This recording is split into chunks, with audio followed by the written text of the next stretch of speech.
प्रथम थर पर महाप्रभु सेनापटा बकुड़ बनर काठ न जाई भुवनेश्वर जाऊँगी बौड़ काठ पुरी श्रीमंदिर महाप्रभु श्री जगन्नाथ बड़ ठाकुर बलभद्र और माँ सुभद्रा अंग सुरक्षा सेनापटा भुवनेश्वर जयदेव विहार गणेश चंद्र पंडा बारी में बौड़ वृक्ष को आज छेदन कर पूजार्चना चली वैदिक ब्राह्मण मंत्र ध्वनि में प्रकम्पित होता परिवेश ए दारू सेनापटा त्रिदेवंकर बाहुट और ताहिया दारू व्यवहार कर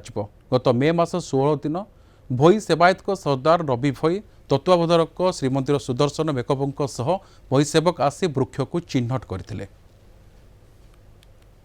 आज आपण माने देखुचंती जे प्रभु श्री जगन्नाथंकर पवित्र रथयात्रा जो पहंडी विजय गोटी पहंडी विजय हेबे सेतेबेले तांकर अंगरखी भाव में बकुल वृक्षर एक सेनापटा दारूर चयन करा जाए एवं प्रतिवर्ष प्रभु श्री जगन्नाथंकर अजाघर साक्षी गोपाल बकुल बनरू यह चयन होता है किंतु एवर्ष से बकुल बनरे यहीपरि एक तांकर नियम विधि मुताबक जहाँ आवश्यक ताहा सटेज है 4 फुट गोले 10 फुट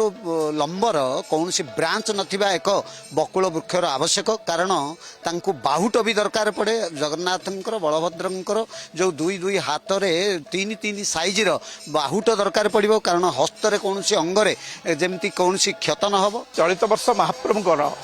श्रीरंग सुरक्षा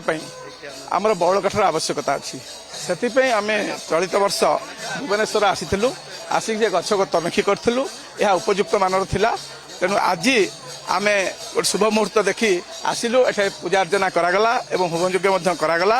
एवं से गछ कार्य छेदन कार्य आरंभ होउची। महाप्रभुंकर श्रीरंग सुरक्षा पाइका ये बौल गछ जाऊँगी कहीं महाप्रभु जिते पहंडी विजय करते से समय महाप्रभु श्रीअंग लगी था ये काठ तेणु श्रीअंग सुरक्षा पाइका जोटा कि साना यात्रा गुंडीचा यात्रा